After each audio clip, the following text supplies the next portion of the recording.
Welcome to JustWannaQuilt, a research podcast coming out of Tulane University Law School, where we explore all kinds of things, stories about quilting, tools, field trips, maybe some famous quilters stop by, and, of course, a little bit of copyright thrown in just for fun. This is Elizabeth Townsend Guard. I'm a law professor at Tulane University Law School, and I just want to quilt. So today we're talking to Christa Watson. She is so very cool. We are going to have her back because we have to talk with her more. So she is the author of Machine Quilting with Style. She's also a co-author with Angela Walters on the Ultimate Guide to Machine Quilting. And then she's also got this really cool Precut Store, the Precut Store, and then she's got a book about how to use the precuts. She's so fun, and she's also got a sew-along starting in August that I'm totally going to join. So this is the first of hopefully many conversations with Christa. She's so very cool. We're donating these to the Quilt Alliance. So can you tell me, I know who you are, but can you tell me who you are and where you're calling from? Sure. This is Christa Watson, and I'm in Las Vegas, Nevada. So very cool. What's the quilting world like in Las Vegas, Nevada? You know what? A lot of people have all these misconceptions about Vegas and the Strip and all that kind of stuff, but I've lived here almost my whole life, and it is an awesome place to raise a family. The weather's great, and there's a very vibrant quilting community. We have several guilds. We have lots of quilt shops. It's very hot in Las Vegas in the summer, but we have a lot of quilting here, and it's super fun. That's really interesting. I spent a summer there as after my 2L year at law school, and I really did find that it was this really nice community. That it's kind of like New Orleans with the French Quarter. Yeah, sure, there's that, but we don't go down there. So.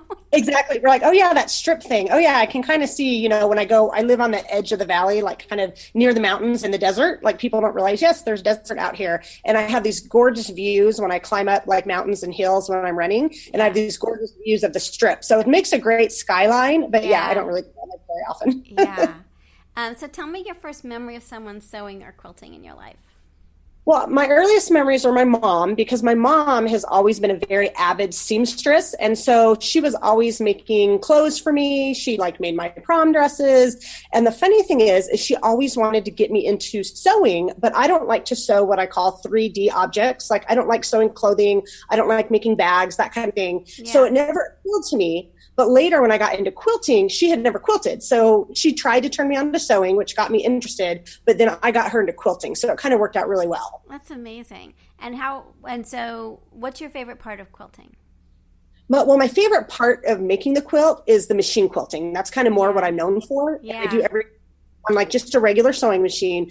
But in addition to that, I also actually like making the entire quilt. And I know sometimes that can be debatable, controversial, that kind of thing. Yeah. And it's awesome that there's everybody can make different parts. Some people just like to piece, and some people just like to quilt. Some people like to hand bind. I don't think anybody actually likes to baste. That's the one thing I don't think people like to do. But I actually like to make the entire quilt from start to finish, even though kind of my focus is machine quilting. Interesting. And with your machine, you have the book, The Ultimate Guide to Machine Quilting, Longarm and Sit Down. Tell me, we have a long arm that we're playing with right now, and it's funny because people come over and play, and then I have a machine set up for just free motioning on the domestic, and they keep going back to that, so it's really funny. Oh, I've written 3 books. I wrote they're called Machine Quilting with Style, came out in 2015, and then The Ultimate Guide to Machine Quilting is the one I wrote with Angela Walters, and that came out in 2016. Then my most recent book, Piece and Quilt with Precuts, came out in 2017. And 2018, I'm taking a break and I'm catching up on my rest. That sounds nice. That's a lot of work. So I have 2 questions. One, let me ask you the question about if you could, so having written the book with Angela Walters, tell me what you guys think about in terms of the difference between long arm and sit down. Do you see, why do one over the other? There are huge, huge differences. And it's really funny because I travel a lot and I teach all over the country, and I'm starting to go international, which is super fun.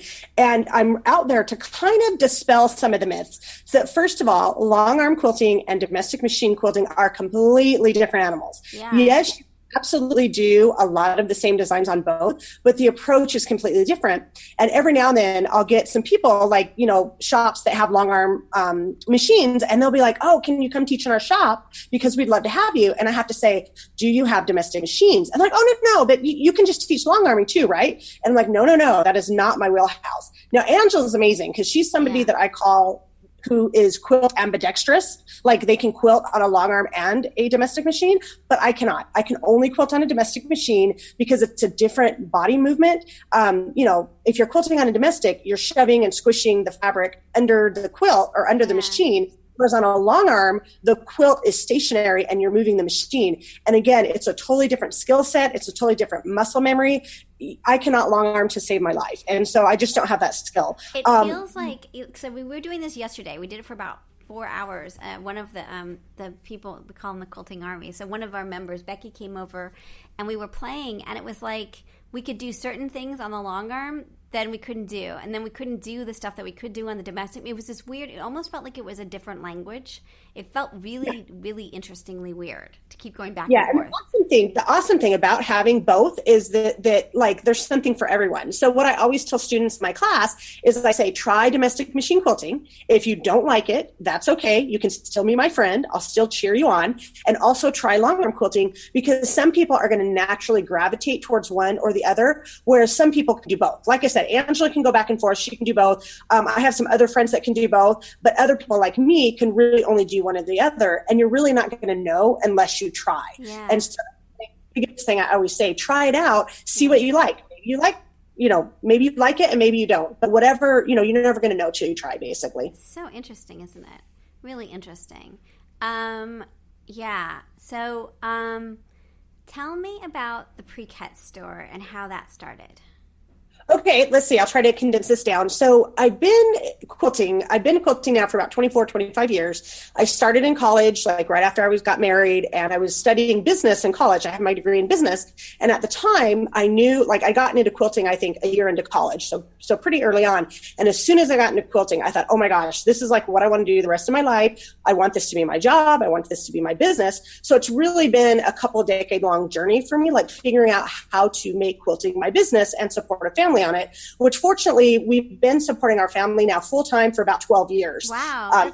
Let's just pause on that. That is like a big accomplishment, I think. Yeah, he quit his job. Yeah, or maybe my math is wrong. No, let's see. I've been doing it as a job for 12 years. He quit his job back in 2006. I cannot do the math. 2007. Is that 12 years? I don't know. That's anyway, a long time. And is that because of the Precut Store? What part of the business? Exactly. And so how that happened is that I started selling fabric just like on eBay, like people do, just like extra fabric and extra leftovers. And that really started taking off. And I thought, okay, there's something to this. So my husband, back in 2006, he was also a CPA working full time, tired of working for other people, wanted to kind of work for himself. And so I had this kind of side hobby business of selling fabric online.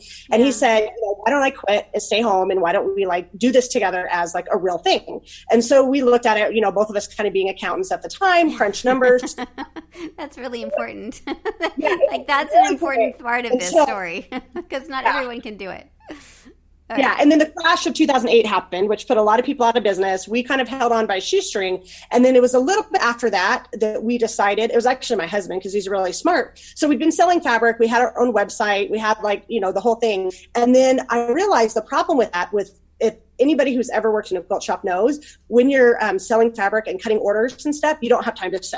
So I had a period of time where I actually was not quilting. And there was a joke, my business is called Christa Quilts. Well, for a period of years, Christa didn't quilt. All Christa did was cut and ship off orders. So it was my husband's brilliant idea. He said, why don't we focus? And instead of trying to be all things to all people, why don't we just focus on pre-cuts? And so that's how store was born. Yeah. And over the years it's evolved, and now we're completely like the business is completely separated. His name's Jason. He completely runs that, and it's the precutstore.com, and we use Amazon as a platform to sell. I'm on there right now. So when you go to your link, it goes to Amazon. Now with Amazon selling, go ahead. So he does that now. That's his job. I don't even have anything to do with it now. That's he completely runs it.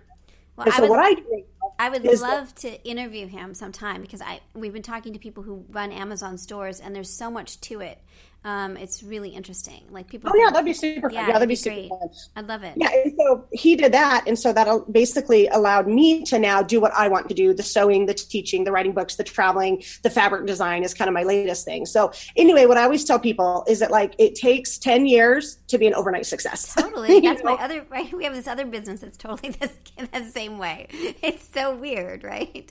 It's yeah, so exactly. weird. So that's in a nutshell, kind of, I basically had to try everything in the quilting industry to see what's a good fit and see what I enjoy doing. And so how would you define yourself? And what did you think wasn't a good fit? Let's start there. What wasn't a good fit?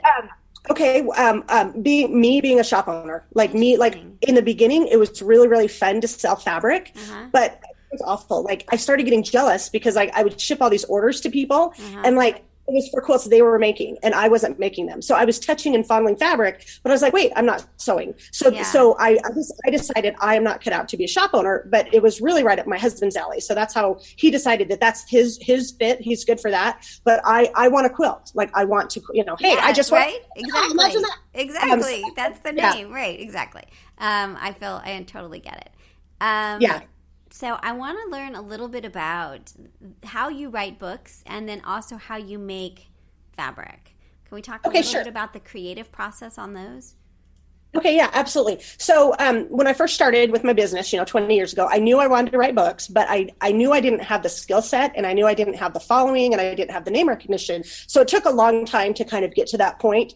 I taught, oh my gosh, I've been teaching in Las Vegas since like the late 90s and loving it. But everything kind of changed when I went to QuiltCon in 2013. That was one of those light bulb moments where I came home and suddenly I was on fire. The timing was right. My kids were older. I knew what I wanted to write about. And it just kind of everything fell into place. And so I just out of the blue just contacted my publisher, which is Martingale, that patchwork place, sent in a proposal and it was accepted. And like they didn't know me from anybody, but I just really did my homework. I researched what makes a good proposal.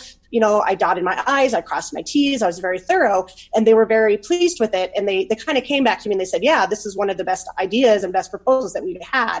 And just to put it in perspective, if anybody's writing a book, writing a proposal is a huge amount of work.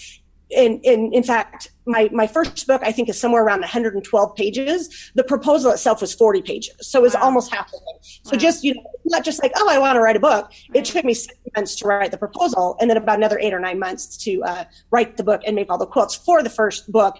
And then after I'd written the first book, then I kind of knew what I was doing after I wrote the first book. So then writing book 2 and 3 were not as difficult. It was just different information. Yeah. And, when you write the book, so writing the proposal, you just looked online and you talked to people about how to do the proposal. Is that what you did? Yeah. Most publishers will actually have a sample proposal or they'll have their requirements online. So I just downloaded it, filled it out completely. And then I started getting to know other people in the industry and I actually would interview them kind of just like, hey, what do you think? Why do you like the publisher? Tell me about your book proposal process. And I spent a lot of time kind of researching that way and just trying to talk to whoever to talk to me about it. Interesting. And then sort of when you do a book, why are you writing books? So what motivates you to do that as opposed to other things? Okay, several things. I'm kind of a little type A personality. So I have specific goals. I want this to be my job. I want it to continue to support my family. And so in order to meet those goals, there's certain kind of things on my list that I want to do. And I knew that writing a book was one of them. So, it was kind of like a checklist item. Okay, if I want to be a nationally known quilter, I need to write a book. So the thing that I didn't realize or that was a pleasant surprise to me is I thought, okay, I will write a book or two. Well, after I wrote the first book, I enjoyed the process so much that I was like, oh my gosh, like I have to do this. Like I have to write more than one book because there's so much information.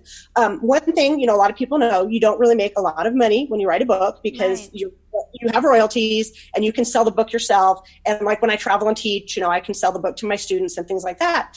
But it opens up a whole world for you. It allowed me to get known by other people. It allowed me to get a lot of teaching gigs because I travel a lot and I teach a lot. And so even though the book itself, I have not made a ton of money on, it's led to other opportunities such as fabric design and working with other industry companies and things like that. It's really interesting. So so that's not the revenue stream. Do you see that the teaching and the shop are your main revenue streams It's kind of evolved into that, and I have to be careful of it because I have 3 kids. One's in college, one's just graduated and, heading out pretty soon. And then I have another one who's still in high school. And so my kids are old enough. And because my husband works at home, he can stay with the kids when I travel. But at the same